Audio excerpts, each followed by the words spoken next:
The distress beacon had been broadcasting for 3 standard cycles when the Galactic Council received it. The message was simple, desperate, and entirely unexpected from the proud Zalathi Empire. We surrender. We ask for mercy. Please, send negotiators. Council chambers erupted in confusion. The Zalathi had been the aggressors, had declared war on the fledgling human colonies without provocation, confident that their advanced fleet could crush the primitive Deathworlders before they became a threat. Now, barely 6 months later, they were begging for mercy.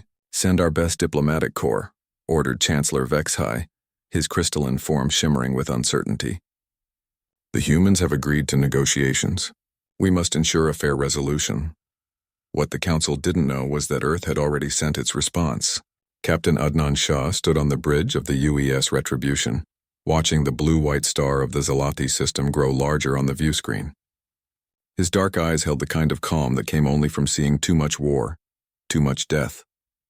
Behind him, his crew worked with the quiet efficiency of predators. "Captain," called out Lieutenant Alvina Rodriguez from the communication station, her voice carrying just a hint of her old Earth accent. "We're receiving another surrender request from the Zalathi fleet." "They're begging, sir." Adnan's jaw tightened imperceptibly. 6 months ago, these same Zalathi had glassed 3 human colonies. Families, children, entire communities turned to ash because the galaxy's civilized species had deemed humanity too dangerous to exist. "Any word from the Council's diplomatic vessel?" he asked. "Still 2 days out, sir.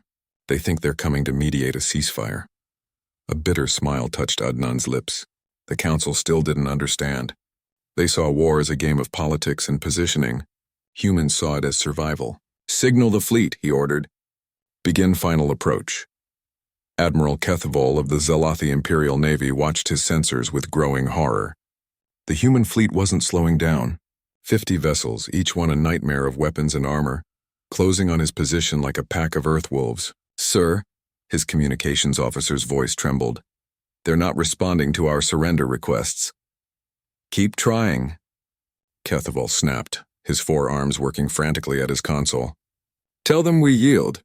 Tell them we'll pay reparations. Tell them." The first human ship opened fire. Kethvol had studied human military doctrine, had thought he understood their capabilities. He was wrong. The humans didn't fight like any civilized species. They didn't target military installations first or attempt to disable ships for capture. They came with one purpose: total annihilation. The Retribution's main guns spoke, and a Zalathi dreadnought simply ceased to exist, its atoms scattered across the void. Around it, the rest of the human fleet engaged with mechanical precision, each shot calculated for maximum destruction. "They're not taking prisoners," someone whispered on the Zalathi command frequency. They were right. Alvina monitored communications as the battle raged around them. She could hear the panic in the Zalathi transmissions, the growing desperation as they realized that their surrender meant nothing to the humans advancing on their positions. "Captain," she called out, "I'm picking up civilian evacuation requests from the planet below. They're asking for safe passage." Adnan didn't even pause in his targeting calculations. The Council vessels can handle civilian evacuations when they arrive. Our mission parameters are clear. Military targets only, but the humans had redefined what constituted a military target. Shipyards that could build warships, manufacturing centers that could produce weapons, research facilities that could develop new ways to kill humans, government buildings where the decision to attack Earth's children had been made.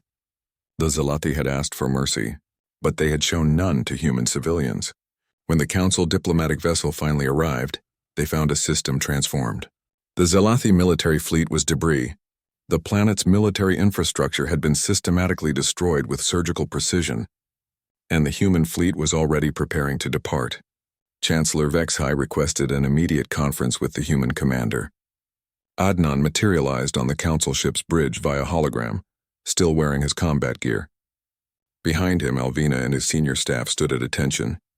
"Captain Shah," Vexhai began, his voice carrying the authority of eons of galactic diplomacy. "The Zalathi surrendered. The Council expected negotiations, not this. They received exactly what they gave." Adnan replied, his voice devoid of emotion. "No more, no less. But they asked for mercy." Alvina stepped forward, her young face hard with memories of burning colonies. "So did the families on Kepler Station. So did the children on New Mumbai.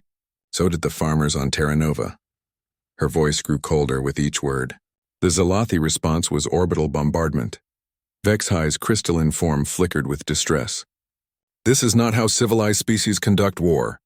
Then perhaps, Adnan said quietly, civilized species shouldn't have declared war on Deathworlders. The connection terminated. Later, as the human fleet jumped to hyperspace, Alvina found herself thinking about the look in the Chancellor's eyes. Fear. The rest of the galaxy was finally beginning to understand what Earth had been trying to tell them. Humans didn't fight wars to gain territory or resources or political advantage. When pushed to violence, humans fought for one reason only: to ensure their enemies could never threaten their families again. Regrets? Adnan asked, joining her at the observation deck. Alvina looked out at the stars, thinking of the colonies that would never be rebuilt, the lives that could never be restored. No, sir. They wanted to see what Deathworlders were capable of in war. And now they know. Yes, sir. Now they know.